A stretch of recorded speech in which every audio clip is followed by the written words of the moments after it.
Hello बच्चों, चलिए प्रश्न पढ़ते हैं। प्रश्न दिया है कि मीथेन का फ्लोरीनीकरण क्यों कठिन होता है। तो सबसे पहले बात करें अगर इस प्रश्न में मुख्य अवधारणा की, तो देखो क्या होगी। मुख्य अवधारणा जो इस प्रश्न में होगी वो होगी मीथेन का फ्लोरीनीकरण। मीथेन का फ्लोरीनीकरण या फ्लूओरीनीकरण।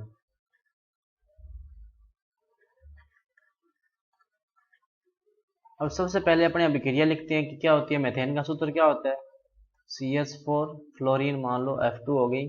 इसकी अभिक्रिया करेंगे तो क्या बनेगा, CH3F प्लस HF। ये तो क्या हो गई मीथेन, ये फ्लोरीन, और ये क्या हो गया फ्लोरोमेथेन,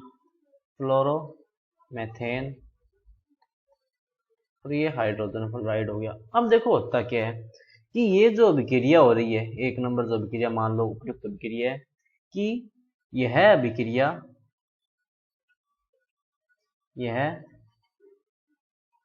अभिक्रिया ऊष्माक्षेपी होती है। क्या होती है, ऊष्माक्षेपी अभिक्रिया होती है। दूसरा इसमें ये बात आती है कि यह एक, पहली बात तो एक अभिक्रिया ऊष्माक्षेपी होती है। दूसरा कि इस अभिक्रिया की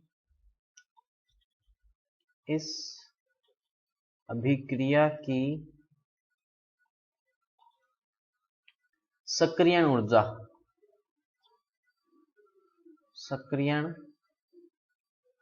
ऊर्जा बहुत कम होती है।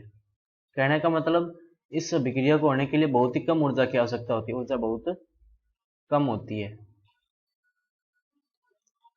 कि पहला तो ये कि अभिक्रिया ऊष्माक्षेपी है। दूसरा ये कि इस अभिक्रिया को होने के लिए सक्रियण ऊर्जा भी बहुत कम, जिसके होगा का कि यह अभिक्रिया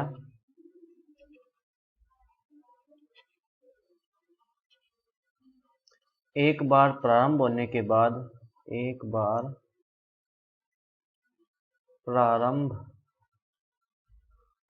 बाद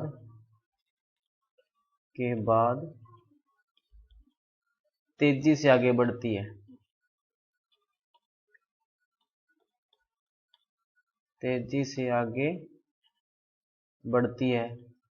यहां तक ठीक है, लेकिन होगा क्या कि तेजी से आगे इस गति से बढ़ेगी कि यह आगे जाकर अनियंत्रित हो जाती है। अनियंत्रित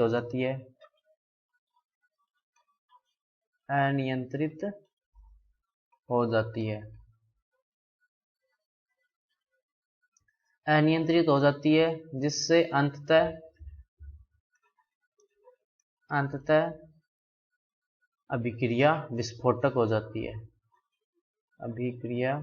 क्योंकि देखो सक्रियण ऊर्जा भी कम है और ऊर्जा जो अभिक्रिया वो भी ऊष्माक्षेपी, तो उसमें बहुत ज्यादा निकलेगी, अभिक्रिया विस्फोटक हो जाती है।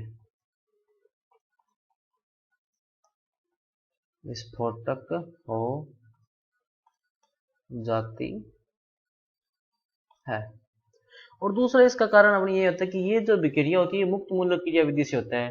तो श्रृंखला प्रारंभ पद होता है वो तो बहुत अपने नॉर्मल गति से होता है, लेकिन जो श्रृंखला संचरण पद और जो श्रृंखला समापन पद जो होता है वो बहुत ज्यादा तेज गति से होता है और अनियंत्रित होता है, जिसके कारण अंततः अभिक्रिया क्या हो जाती है, विस्फोटक हो जाती है। इसीलिए क्या होता है कि फ्लोरीनीकरण करना क्या होता है, कठिन। तो ऐसा नहीं है कि फ्लोरीनीकरण हो ही नहीं रहा, फ्लोरीनीकरण तो हो रहा है, लेकिन ये अभिक्रिया क्या होती है, बहुत ज्यादा अनियंत्रित और विस्फोटक, इसलिए इसका फ्लोरीनीकरण क्या हो जाता है, कठिन हो जाता है।